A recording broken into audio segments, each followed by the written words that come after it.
Bonjour à tous, ravi de vous retrouver comme chaque semaine pour un nouveau numéro d'Ailleurs dans le monde. C'est dans un contexte particulier qu'Israël a proclamé son indépendance le 14 mai 1948, un an après le plan de partage adopté par les Nations Unies qui mettait fin au mandat britannique sur la Palestine et recommandait la création de deux États, l'un juif, l'autre arabe, en prévoyant un régime international pour Jérusalem. Contesté depuis son origine par ses pays voisins, l'État hébreu a normalisé ces derniers mois ses relations avec plusieurs pays arabes, mais le statut d'observateur d'Israël ne fait pas consensus au sein des 55 pays membres de l'Union africaine. Alors pourquoi Israël cristallise encore parfois les tensions et quelles sont les ambitions de cet État pour le continent africain? Je reçois l'ambassadeur d'Israël en Côte d'Ivoire, Léo Winowski, pour une interview exclusive. Bonjour, Excellence. Bonjour. Et merci d'avoir accepté notre invitation. Merci beaucoup pour l'invitation. Shalom à tous. Shalom à vous. L'idée d'un partage de la Palestine ne prend corps qu'après la Seconde Guerre mondiale et le génocide nazi. Mais cette idée germait, paraît-il, avant dans les esprits des Juifs. C'est vrai? Et notre rêve, toujours, tous les jours, selon le mandat biblique, c'est d'habiter en Israël. Alors c'est notre rêve biblique. Et il y a un grand nombre de personnes qui sont immigrées à Israël. Nous appelons ce mouvement le mouvement sioniste. Alors qu'est-ce que c'est le sionisme? Le sionisme, c'est l'amour pour Israël et pour l'immigration en Israël. Alors si vous me demandez, vous êtes sioniste, ambassadeur? Oui, je suis sioniste. Parce que toutes les personnes qui sont pro-israéliennes ou qui ont un rêve d'habiter en Israël, ils sont sionistes. Sioniste, c'est simplement l'amour pour Israël. D'accord. Donc ça, c'était avant la Seconde Guerre mondiale et le drame nazi. Mais par contre, le 29 novembre 1947, l'Assemblée générale des Nations unies a créé un État juif, un État arabe et une zone internationale pour Jérusalem et les lieux saints. Mais seul le premier voit le jour, c'est-à-dire Israël. Et on va demander à la Jordanie et à l'Égypte de se partager le second. Excellence, est-ce que dès le départ, finalement, cette décision qui paraît inégale, n'est pas la cause de ce conflit israélo-palestinien jusqu'à aujourd'hui? Oh, comme c'est normalement dans l'époque, si vous regardez la fonction, le rôle des Nations Unies, c'est notamment après la Seconde Guerre mondiale, c'est une fonction très très spéciale. C'est la clé pour la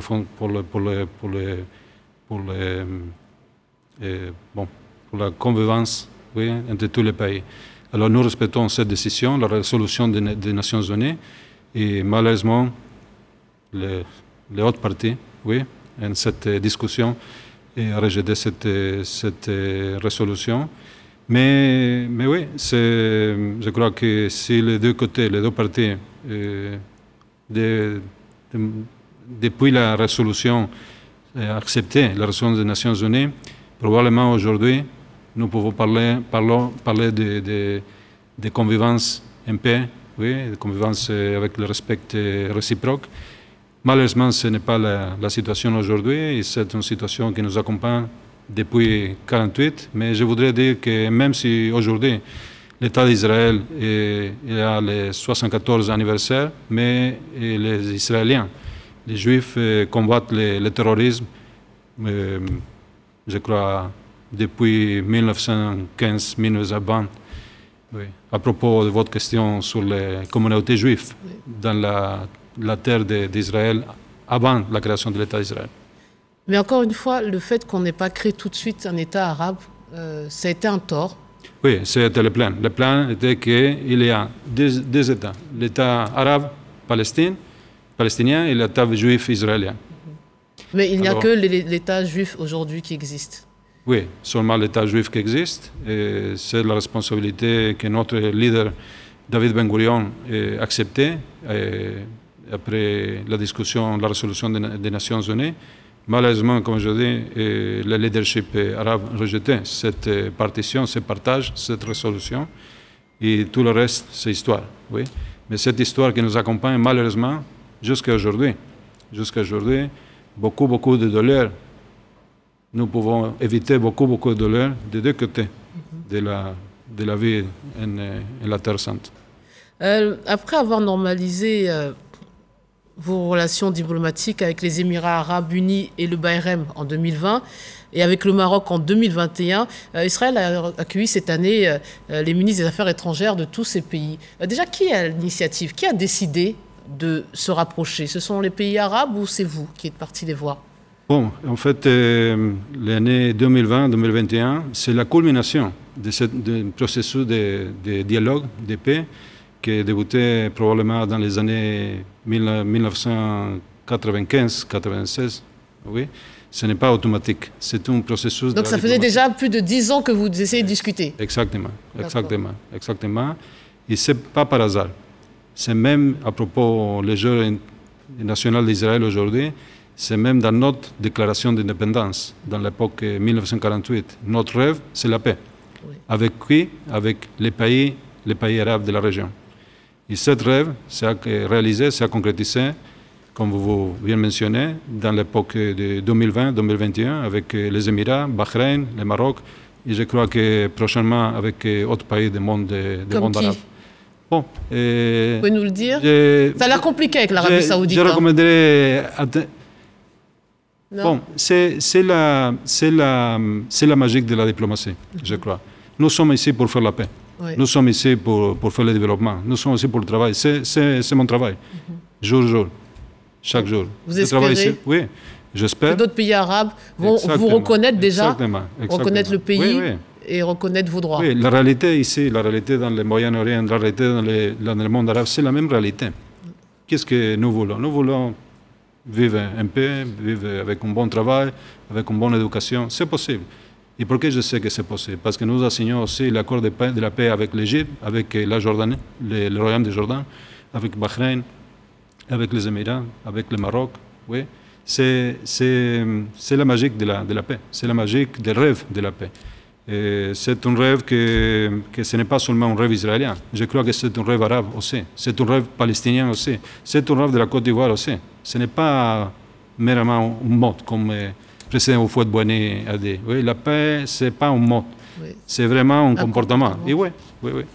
Et justement, ces accords, ils sont de quelle nature? C'est économique? C'est quoi l'objectif de ces accords, de ce rapprochement? C'est pour faire du business? Bon, oui. C'est vrai que dans la coopération avec les pays qui signent les accords de la paix, les accords d'Abraham, oui, il y a une grande importance pour le commerce, l'économie, les relations économiques. Aujourd'hui, c'est un grand plaisir de voir les ambassadeurs du Maroc, de Bahreïn, des Émirats à Israël et réciproquement à ce pays, et voir la délégation d'affaires. Les vols directs entre tous les pays. Oui, c'est le rêve.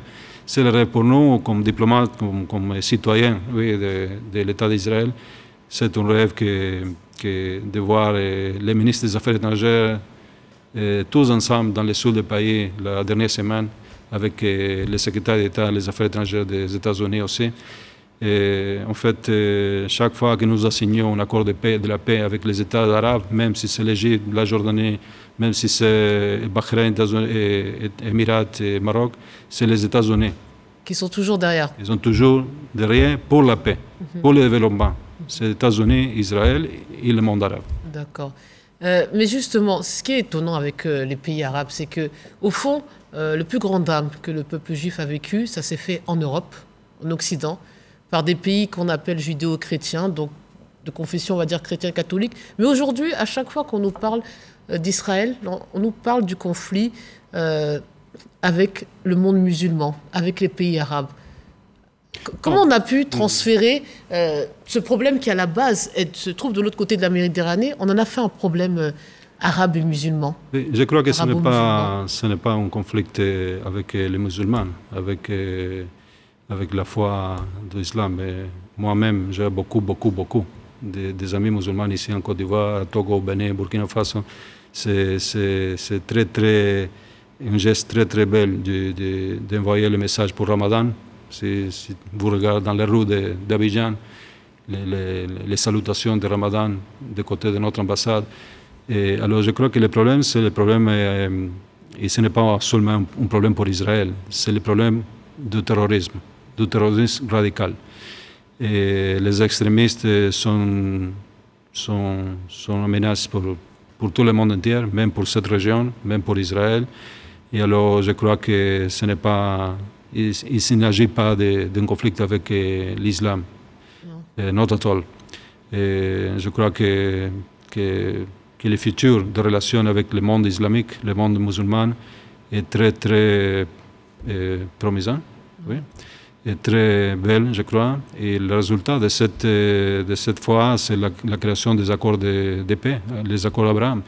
Et nous avons beaucoup de bonnes coopérations avec beaucoup de pays arabes. Oui, musulmans. Oui, toujours, nous avons visiteurs des pays arabes dans Israël. D'accord. Oui, même si c'est dans le domaine de la santé, de la coopération agricole, de la coopération de sécurité, même, oui. Alors, accordé en juillet 2021 par Moussa Matma Faki, donc, qui est le président de la Commission de l'Union africaine, le statut d'observateur d'Israël ne fait pas consensus au sein des 55 pays membres. Déjà, pourquoi Israël souhaite réintégrer l'Union africaine alors que vous êtes parti il y a 20 ans? Pourquoi vouloir revenir? Parce que nous sommes le seul pays dans le monde entier qui n'a pas la possibilité d'être pays observateur dans l'Union africaine, jusqu'à le dernier été. Oui. Alors je voudrais féliciter et remercier le gouvernement de la Côte d'Ivoire, même Moussa Faki, pour le leadership, pour donner à Israël l'opportunité d'être un pays comme tous les pays. Ce n'est pas possible que le seul pays dans le monde entier qui ait le statut de pays observateur, c'est qui? C'est Israël. Et je voudrais rappeler à nos amis dans les RTI qui regardent aujourd'hui, ce moment, qu'Israël et ici Afrique, ils travaillent ensemble avec les pays africains depuis les années 50. Oui. Même après la création de l'État d'Israël, nous sommes ici, avec un message d'amitié, de travail ensemble, dans l'époque de Houphouët-Boigny, oui, mais aussi dans les autres pays du continent africain. Alors pourquoi pas? Pourquoi pas nous pouvons... En fait, beaucoup, encore une fois, une grande majorité des pays africains sont favorables au dialogue avec l'État hébreu. Plusieurs poids lourds, par contre, diplomatiques et économiques du continent refusent de dialoguer avec Israël au nom des atteintes aux droits de l'homme perpétrées dans les territoires palestiniens. C'est ce que pense l'Algérie, l'Afrique du Sud. Ils sont nombreux. Quelle est votre réaction face à leurs propos?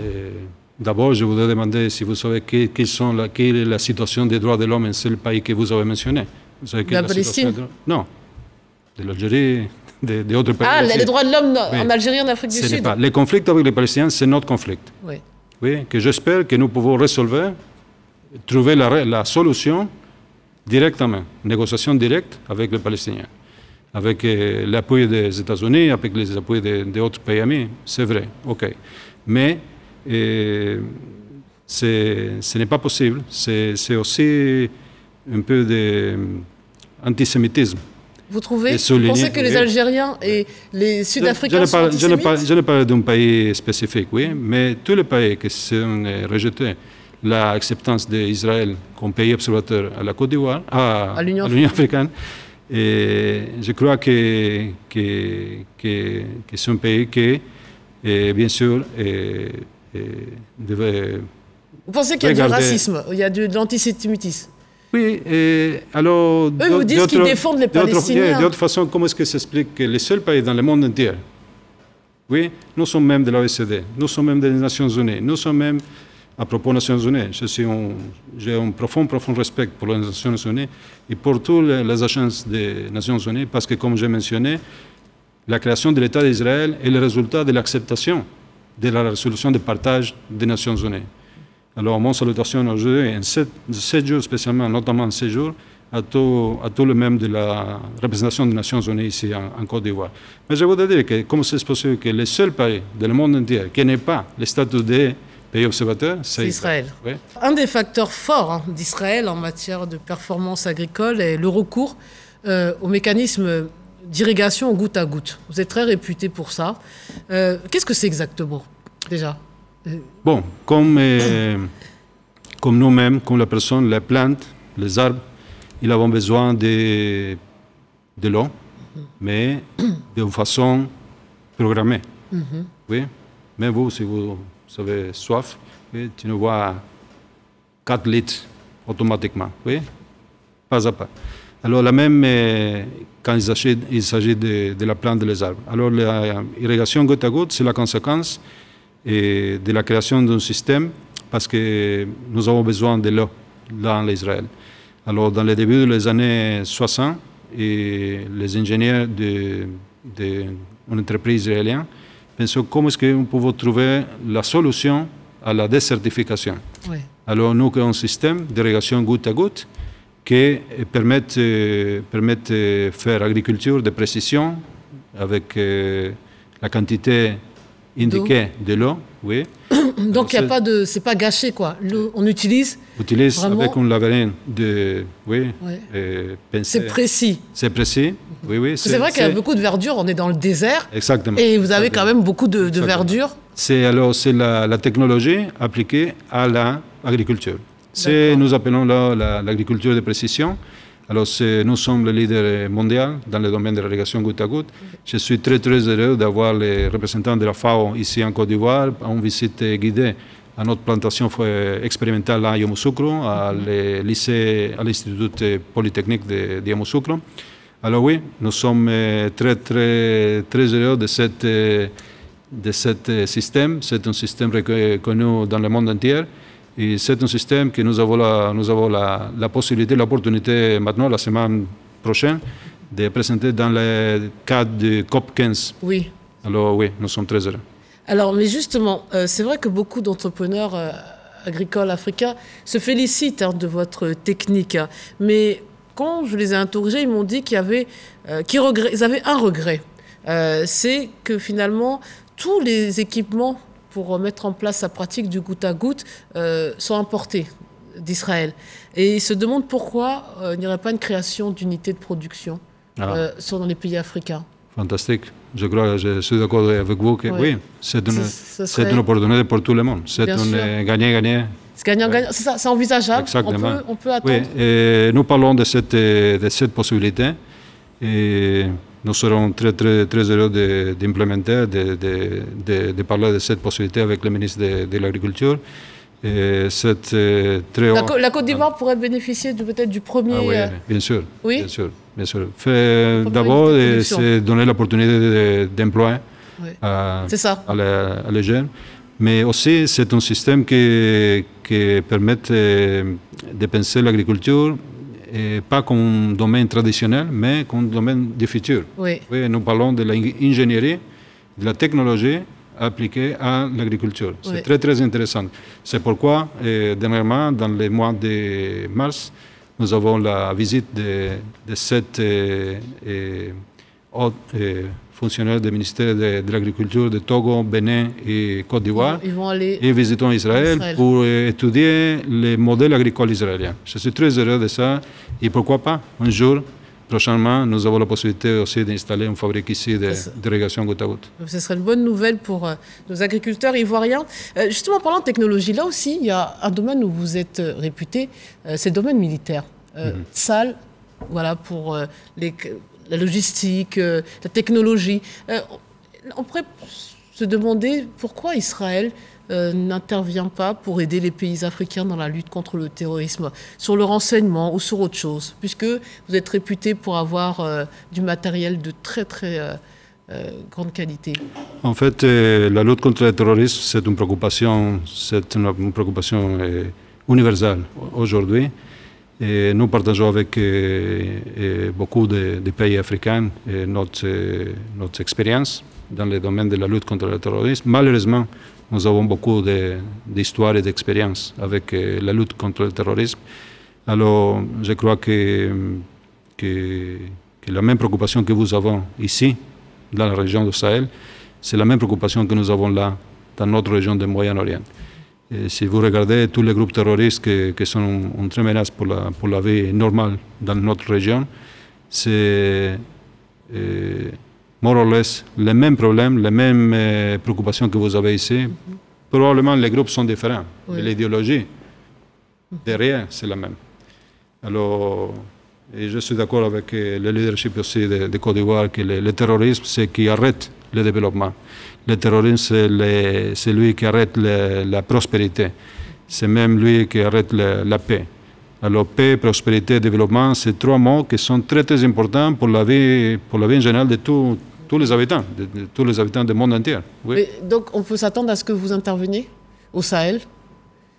Que vous interveniez, que vous aidiez les pays concernés, je ne sais pas, Mali, Guinée. Comme vous savez, malheureusement, nous avons beaucoup de travail dans notre quartier, vous avez déjà beaucoup dans notre région. Au Moyen-Orient? Oui, malheureusement, oui, Moyen-Orient.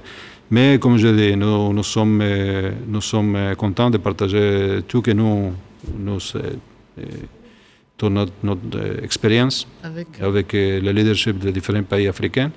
Et je crois que le terrorisme, c'est un mal universel, c'est un mal que c'est possible to win seulement ensemble. Ensemble avec la possibilité de gagner, mais on doit mutualiser. C'est pourquoi je félicite aussi la décision de la France, de la Côte d'Ivoire et des autres pays pour la création de l'Académie internationale de la lutte contre le terrorisme. C'est très, très important. Et tous ceux qui ont une mauvaise expérience avec le terror, ils sont conscients de l'importance de la création de cette Académie internationale de lutte contre le terrorisme. Et je crois que c'est une bonne opportunité pour travailler ensemble. Les terrorismes, si vous permettez, sans que je ne dévoile finalement vos conditions de sécurité, mais c'est vrai que c'est particulier de rencontrer l'ambassadeur d'Israël. Il y a tout un dispositif mis en place qu'on ne rencontre pas avec d'autres. C'est quoi? Être israélien, c'est vivre dans la peur, dans la crainte? C'est vrai qu'à propos de notre jour de l'indépendance, les jours d'abord, oui, en ce cas, le 4 de mai, c'est le jour de mémoire de tous les soldats morts en combat en Israël. Et même dans le cadre de ce jour de commémoration, nous avons aussi beaucoup de citoyens qui sont victimes du terrorisme. Oui. Alors oui, c'est une préoccupation, c'est notre obligation, oui, de faire la protection de la vie de nos concitoyens. Mais...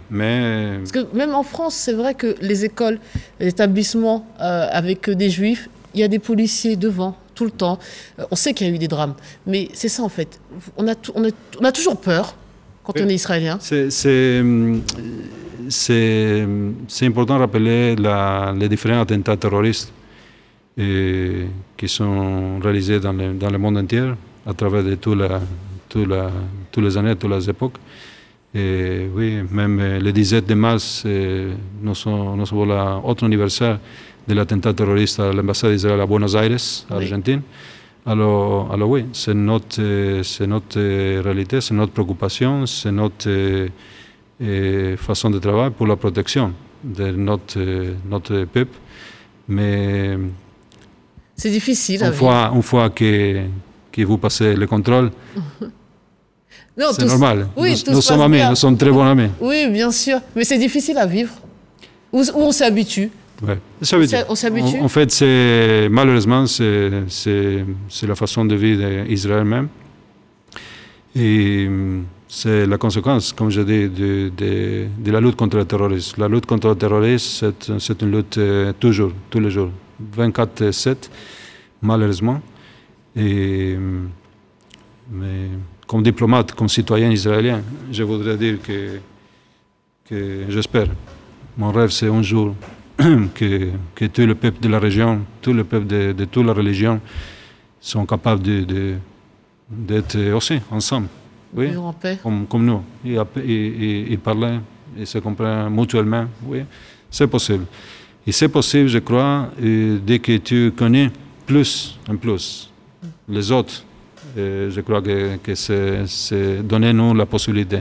Comme j'ai mentionné d'autre côté, je voudrais mentionner le dialogue interreligieux que ici, nous avons ici en Côte d'Ivoire chaque février avec le leadership musulman, le leader chrétien, catholique, évangélique. Alors c'est un jour happiness. Ouais, de joie. Déjà, oui. Des moments de Et joie pourquoi? pour vous. Parce que nous avons la possibilité, l'opportunité de parler ensemble, ensemble avec les autres. Et seulement si tu connais les autres, est-ce que vous pouvez faire l'action de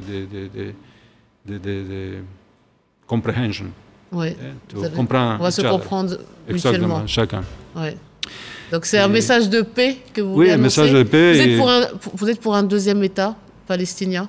Ah oui, bien sûr. À côté de l'État israélien? Bien sûr. C'est la seule solution finalement? Je crois que, comme je dis, c'est la solution de la négociation directe. Ouais. Oui, malheureusement, dans l'époque de 1948, le leadership israélien juif, c'est le seul qui a accepté la résolution de partage des nations. Mais dernier mot, et on arrête là. Quand même, il y a aussi un petit problème avec les résolutions. Israël est un des rares États à ne pas respecter toutes les résolutions prises des Nations Unies sans conséquence. Pourquoi? Quand on parle, des fois, les résolutions des Nations Unies ne sont pas toujours appliquées par l'État d'Israël. Pourquoi? Quelle résolution? Il y en a plusieurs. Moi, j'ai vu que au moins depuis sa création, le Conseil de sécurité a adopté 226 résolutions sur le conflit israélo-palestinien et un grand nombre d'entre elles n'ont jamais été suivies des faits. Ah, ok. L'explication, c'est qu'Israël a été attaqué par différentes armées arabes dans toutes les époques, 56, 67, 70, 73, etc., etc. Alors nous avons l'obligation de faire la défense de notre pays. Oui? Et je crois, comme je dis, que la négociation, la solution, c'est à travers une négociation directe avec les voisins. Et c'est le cas du Royaume de Jordan, c'est le cas de l'Égypte, c'est le cas de, peut-être, pourquoi pas, des Palestiniens aussi. Oui, je crois fermement, je crois comme la majorité de la situation israélienne, des citoyens israéliens, qu'un jour nous avons la paix avec les Palestiniens. Les Palestiniens qui, by the way, nous avons beaucoup de coopération aussi dans le niveau citoyen, beaucoup de Palestiniens qui entrent toujours pour travailler à Israël, et beaucoup de Palestiniens qui ont les soins de santé à Israël. Même nous avons coordination dans le domaine de la sécurité. Parfois, il ne marche pas, oui, et malheureusement, nous pouvons regarder la conséquence. Oui. Mais en fait, je voudrais dire que le problème, ce n'est pas les Palestiniens, le problème, ce n'est pas Israël, le problème, ce n'est pas le problème, c'est le terrorisme. Le terror. Et le terror, c'est un petit groupe. Oui. Même ici à Sahel. Ce n'est pas... Oui, c'est un petit groupe. C'est une minorité. Exactement. Allez, ça sera le mot de la fin. Excellence, merci infiniment d'être venu dans nos locaux et d'avoir répondu à toutes nos questions. Et bonne fête d'indépendance. Merci beaucoup. Chag Sameach. Chag Sameach. Merci de nous avoir suivis. Bonne suite des programmes sur RTI 1.